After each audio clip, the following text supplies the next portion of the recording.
అది పినతండ్రి గారు విన్నాడు. ఒరే వీడు ఇలా చెప్పాడు రా, ఆవిడ అడుగుతున్నదేమో సొంత తల్లి అడిగింది, వీడు అమ్మకి పురిటి సమయం ఆసన్నమైందని తెలిసే చెప్పాడా తెలియక చెప్పాడా? వీడి చేతిలో పంచాంగం లేదు, వీడేమి గణన చేయలేదు, ఎలా చెప్పాడు? 1 గంటలో కానీ పురుడు వస్తే తల్లి పిల్లలు కూడా చనిపోతారని అని ఏదో పిల్లాడు పెద్ద దానికి పట్టించుకోవాల్సిన విషయం ఏముందని వదిలేశాడు. ఆయన ఒక్కడే విన్నాడు ఆ మాట. ఆవిడ వెనక్కి తిరిగి వెళ్ళిపోతూ గొణుక్కుంది.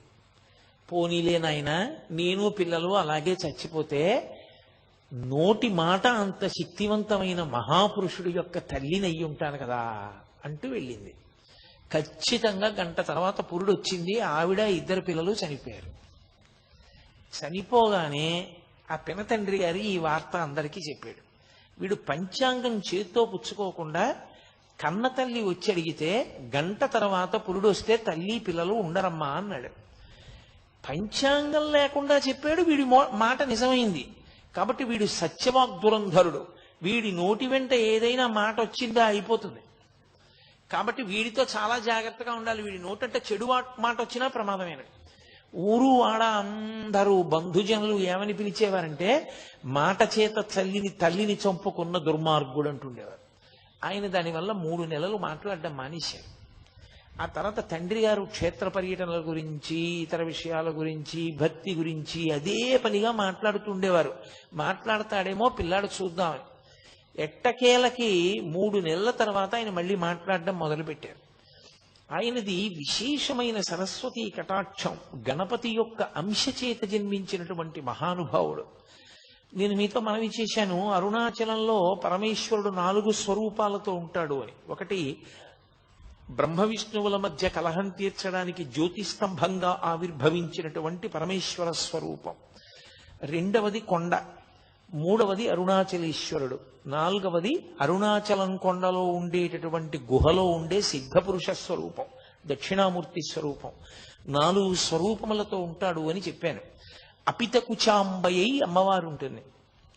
ఆ పార్వతీ పరమేశ్వరుల యొక్క కుమారుడు సుబ్రహ్మణ్య స్వరూపంగా రమణ మహర్షి వచ్చారు.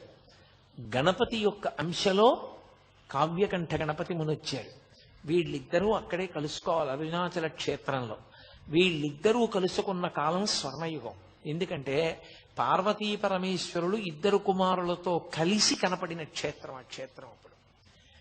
కాబట్టి ఆ పిల్లవాడు చిన్నతనం నుంచి అపారమైన కవితా ధార. తల్లిగారు వెళ్ళిపోయారు. ఇక తండ్రి గారిని మా పిల్లనిస్తామని ఆయన పాండితీ ప్రకర్ష, ఆయన సత్యవాగ్ దురంధత, దానికి తోడు ఆయన యొక్క మంత్రోపాసన శక్తి, ఆయన యొక్క శాస్త్రముల యందు ప్రవేశము చూసి ఎంతమందో పిల్లనిస్తామని వెంటబడ్డారు. ఆఖరికి చూసి కర్రావారి పిల్లనిచ్చి చేశారు. కర్రావారు ఉన్నారు సభలో.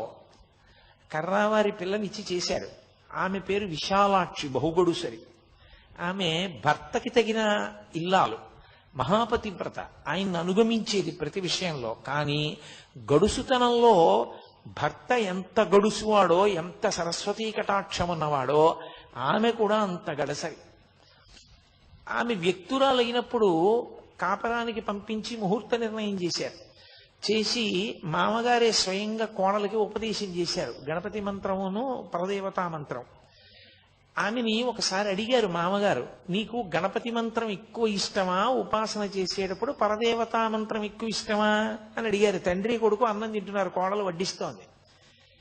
ఆయన చమత్కారానికి అడిగాడు, ఎందుకని గణపతి మంత్రం ఎక్కువ ఇష్టమండి అందనుకోండి, ఆమె భర్తయ్యేగా గణపతి, కావ్యకంఠ గణపతి ముని. పరదేవతా మంత్రం ఇష్టమందనుకోండి, మరి భర్తకి సంబంధించిందంత ఇష్టం లేదని కదా, ఏమంటుందో చూద్దామని ఆయన నవ్వి అడిగాడు. ఆవిడెంత చమత్కారంటే ఆవిడంది, బాహ్యమునందు గణపతిని సేవిస్తూ ప్రత్యక్షంగా ఆంతరమునందు పరదేవతోపాసన చేస్తూ ఉంటానంది.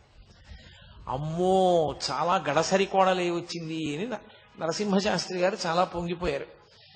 ఆయన పెళ్ళయిందంటే 3 ఏళ్లు తేడా ఇద్దరికి.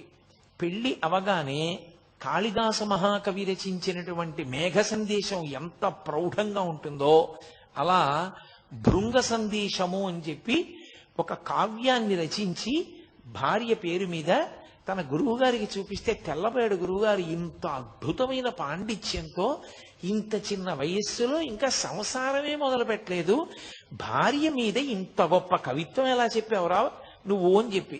అది మేఘ సందేశం, ఇది భృంగదూతము. భృంగదూతము అని రచించారు ఆయన. అంతటి మహాపండితుడు ఆయన. యాత్రకు బయలుదేరి వెళ్ళారు ఒకప్పుడు. నేను మీతో మనవి చేశాను కదూ, పరమేశ్వరుడు ఎవరిని ఎందుకు పుట్టించాడో ఆ కార్యక్రమానికి తగినటువంటి ప్రేరణ చిన్నతనంలోనే ప్రారంభం అవుతుంది, ఏదో కారణానికి. మీరు చూడండి, అందుకే పరమేశ్వరుడు అందున మహాపురుష జననం జరిగినప్పుడు వారు ఎందుకు పుట్టారో పరమేశ్వరుడికి తెలుసు. ఆయన అటువైపుకు వెళ్ళిపోవడానికి కావలసినటువంటి లక్షణములు పుట్టుకతోటే వచ్చేస్తాయి. అవే పునాదిగా ఆ వ్యక్తి అటువైపుకి చేరిపోతాడు. ఆయనకి తీర్థయాత్ర, తపస్సు, భగవద్దర్శనము ఇవి చాలా ఇష్టం. ఆయన బయలుదేరి కాశీపట్టణానికి వెళ్ళారు. కాశీపట్టణంలో మేనమామ గారి ఇంట్లో ఉన్నారు. ఉన్నప్పుడే ఒక విచిత్ర సంఘటన జరిగింది. బెంగాల్ దేశంలో నవద్వీప్ అని ఒక ప్రాంతం. ఆ నవద్వీప్లో హరిమంటపము అని ఒక మంటపం. ఆ మంటపంలో ప్రత్యేకంగా ప్రతి సంవత్సరం అపారమైనటువంటి పాండితీ ప్రకర్ష కలిగినటువంటి విద్వాంసుల్ని తీసుకొచ్చి వాళ్లతో చర్చించి అపారమైన శక్తి ఉన్నవాడు, అంతటి కవన శక్తి ఉన్నవాడు అన్న వాళ్ళకి కావ్యకంఠ అన్న బిరుదిస్తూ ఉంటారు. వాళ్ళు దక్షిణ దేశం వైపు నుంచి, అంటే ప్రత్యేకించి ఆంధ్రదేశం అటువైపు నుంచి వచ్చిన వాళ్ళంటే వాళ్ళ దృష్టిలో పెద్ద పాండిత్యం ఉన్నవాళ్ళు కారని వాళ్ళకు ఒక అపోహ ఉండేది. అందుకని ఎవరిని అసలు దగ్గరికే రానిచ్చేవారు కాదు. అందులో అంబికా దత్తు అని ఒక ఆయన ఉండేవాడు. ఆయన ఆధ్యక్షం వహిస్తుండేవాడు ఆ సభకి. ఆయనకి సింహం అని పేరు సంస్కృత భాషలో. అంతటి మహానుభావుడు. కాబట్టి ఆయన దగ్గర పరీక్షకి నిలబడి ఆ బిరుదు పొందడం అంటే అంత తేలిక విషయం కాదు.